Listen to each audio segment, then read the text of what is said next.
চন্দন গাছে এত বিষাক্ত সাপ কেন থাকে? আপনি হয়তোবা শুনে থাকবেন চন্দন গাছে বিপুল পরিমাণে সাপ পাওয়া যায়, কিন্তু আপনি কি কখনো ভেবে দেখেছেন যে শুধু চন্দন গাছই কেন? কারণ এমন অনেক গাছ আছে যে গাছগুলোতে সাপ খুব আরামেই থাকতে পারে। তো আজকের এপিসোডে সাপের এমন রহস্যমূলক কর্মকাণ্ড সহ সাপ সম্পর্কে আপনার না জানা আরো অনেক রহস্যর উদ্ঘাটন করা যায়। তো স্বাগতম আরো একটি নতুন এপিসোডে।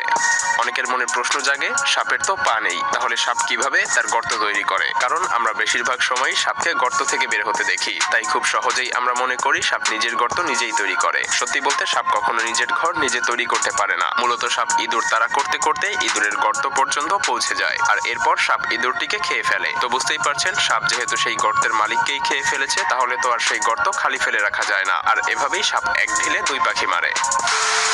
আচ্ছা, সাপ কি শুনতে পায়? কারণ এদের তো কান নেই। এটা শুনে আপনি নিশ্চয়ই ভাবছেন যে সাপ যদি শুনতে না পায় তাহলে শব্দের প্রতি তারা কিভাবে এমন রিয়্যাক্ট করে। তো চলুন এবার এর রহস্য উন্মোচন করা যাক। সাপের চোয়ালে এক বিশেষ প্রকারের হাড় থাকে, যাকে কোয়ার্ডেট বোন বলা হয়ে থাকে। হ্যাঁ, সাপ এই হাড় দিয়েই যে কোনো শব্দকে অনুভব করতে পারে। বলা চলে এই হাড় কানের বিকল্প হিসেবে কাজ করে। সাপ তার মুখের সেই হাড় দিয়ে সামনের কোনো কিছুর অবস্থান বুঝতে পারে, আর তারপর সাপ তার জিহ্বা দিয়ে শত্রু নাকি শিকারী সেটা ডিটেক্ট করতে পারে। মুখের সামনের ছিদ্র দুটি বলে দেয় যে সামনে অবস্থানরত প্রাণীর শরীরের আকার আয়তন কত বড়, আর সাপ এগুলো দিয়েই তার চোখ কানের কাজ চালিয়ে নেয়। আপনি কি জানেন সাপ কেন তার খোলস পরিবর্তন করে? পৃথিবীতে হাজার হাজার প্রজাতির সাপ বছরে 4 থেকে 5 বার তার খোলস পরিবর্তন করে। আসলে এর প্রধান কারণ হলো সাপ প্রতিনিয়ত বড় হতে থাকে, কিন্তু তার শরীরের বৃদ্ধির তুলনায় সাপের খোলস বৃদ্ধি পায় না। ফলে সাপের দ্রুত বৃদ্ধির কারণে তার চামড়া এতটাই টাইট হয়ে যায় যে সাপ ভালোভাবে নড়াচড়া করতে পারে না। তাই বাধ্য হয়ে তাদেরকে পুরনো চামড়া দেহ থেকে বের করে ফেলতে হয়, আর তারপরে সাপকে একটু ভিন্ন রকম দেখা যায়। তো বুঝতেই পারছেন সাপ কেন তার খোলস পরিবর্তন করে।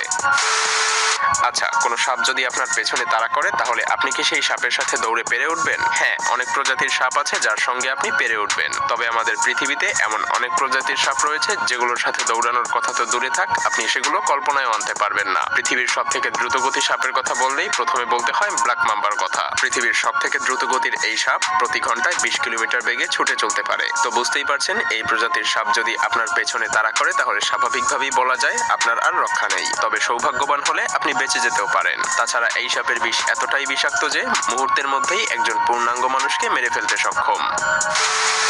আপনি কি জানেন কিভাবে সাপ অন্ধকারে রাতের বেলায় কিভাবে এত অ্যাকুরেটলি আক্রমণ করতে পারে? চলুন এর উত্তর জানা যাক। আপনি যদি সাপের মাথা ভালো করে খেয়াল করে দেখেন, তাহলে আপনি অবশ্যই সাপের মাথায় দুইটি ছোট ছিদ্র দেখতে পাবেন। আসলে সাপ তার এই ছিদ্র দ্বারা হিট ডিটেক্ট করতে পারে, অর্থাৎ সাপ দূর থেকে কোনো প্রাণীর শরীরের তাপমাত্রা অনুভব করে সেই প্রাণীর আকার আয়তন এবং সবকিছুই খুবই সহজেই বুঝতে পারে। হ্যাঁ, ইঁদুরকেও সাপ একইভাবে আক্রমণ করে।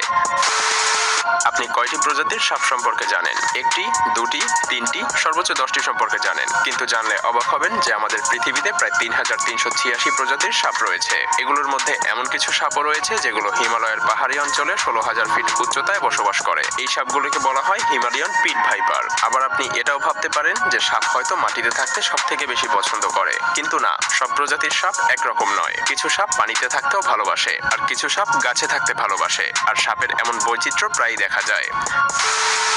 সাপের সাথে কি বন্ধুত্ব করা সম্ভব? বেশিরভাগ মানুষ হয়তো আমরা এটা কল্পনাও করতে পারি না, কিন্তু আমাদের পৃথিবীতে এমন অনেক ভিন্ন প্রজাতির মানুষ রয়েছে যারা শুধুমাত্র সাপের সঙ্গে বন্ধুত্বপূর্ণ সম্পর্কই নয়, তারা অন্যান্য পোষা প্রাণীর মতো করে দুধ কলা দিয়ে নিজেদের ঘরে সাপ পুষে থাকে। জানলে অবাক হবেন, আমেরিকাতে বসবাসকারী মানুষদের প্রায় 4% মানুষ কুকুর বিড়ালের মতো করেই সাপ পুষে থাকে। একটি সার্ভে থেকে জানা যায় আমেরিকাতে 11,50,000 মানুষ সাপ পুষে থাকে। জানলে অবাক হবেন যে এই সংখ্যাটা পৃথিবীতে দিন দিন বেড়েই চলেছে, কারণ সাপের প্রতি মানুষের ভালোবাসা দিন দিন বৃদ্ধি পাচ্ছে। আবার এটাও জেনে রাখুন যে মানুষ কোন প্রজাতির সাপ বেশি পুষতে ভালোবাসে। এসব মানুষদের পছন্দের তালিকায় শীর্ষে রয়েছে বল পাইথন, আরেকটি হলো কর্ন স্নেক মর্পস। এই দুই প্রজাতির সাপকেই মানুষ পোষা প্রাণীর মতো করে পুষতে খুবই ভালোবাসে।